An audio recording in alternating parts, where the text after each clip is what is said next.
दाखल करायचं आहे बारामती विधानसभेच्या या पोटनिवडणुकीमध्ये आणि त्याकरिता मी सर्व राष्ट्रवादी काँग्रेस पक्षाचे कार्यकर्ते, सर्व आमदार, खासदार आणि मंत्री आज बारामतीला आम्ही आलेलो आहोत आणि आम्हाला खात्री आहे की या बारामतीच्या जनतेने ज्या पद्धतीनं अजितदादावर प्रचंड प्रेम केलं, साथ दिलं, या आमच्या सुनेत्रा वहिनीला पण तसंच प्रमाणे प्रेम आणि सहकार्य करतील। आमची अपेक्षा आहे की इतर पक्षांनी उमेदवार देऊ नये। काहीतरी बातमी आलेली आहे की कोणी अर्ज भरणार आहे, पण तरी देखील अजून अर्ज माघार घेण्याच्यासाठी 3-4 दिवस मिळणार आहे।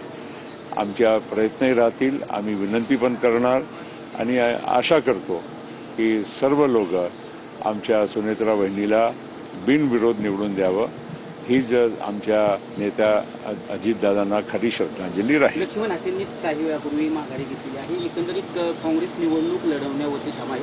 काही वरिष्ठ पातळीवरती काही चर्चा चालू आहे। असं आहे, मी काल आणि परवा 2 दिवस काँग्रेसचे अध्यक्ष सन्माननीय मल्लिकार्जुन खरगे साहेबांना फोन करून विनंती करण्यासाठी प्रयत्न केले।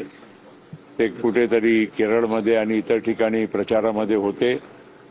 अनेक मी मेसेज ठेवलेले आहेत आणि प्रयत्न अजूनही माझा चालू राहील। दिल्लीत असतानाही मी प्रयत्न केले होते, पण माझी भेट होऊ शकली नाही। आज उद्या परत मी प्रयत्न करीन आणि वेळ प्रसंगी जर त्यांनी वेळ दिली तर मी दिल्ली सुद्धा कुठे जायला पण तयार आहे। आमची तशीच विनंती राहील सगळ्यांना की दादा शेवटी ते महाराष्ट्राचे नेते होते, जनतेचे नेते होते, फक्त एक ठराविक पक्षाचेच नेते नव्हते।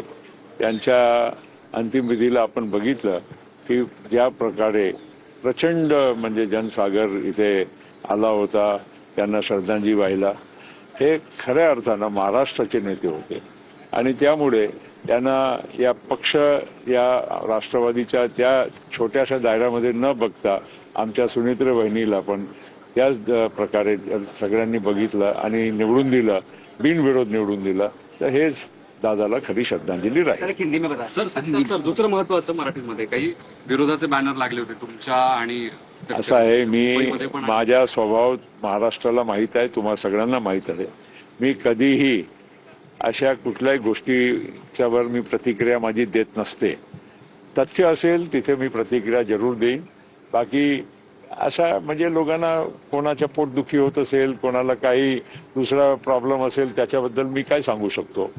मला वाटते काल जय पवारांनी ज्या पद्धतीनं इथे लोकांना सांगितलं आमच्या कार्यक्रमाला माहीत नव्हता, पण व्हिडिओ माझ्याकडे कोणी पाठवलं, तेच खरं उत्तर आहे। सर एक हिंदी में बता दीजिए, सुनेत्र पवार आज नॉमिनेशन फाइल करने जा रही है, कांग्रेस ने अपना कैंडिडेट उतारा है, कैसे देखें?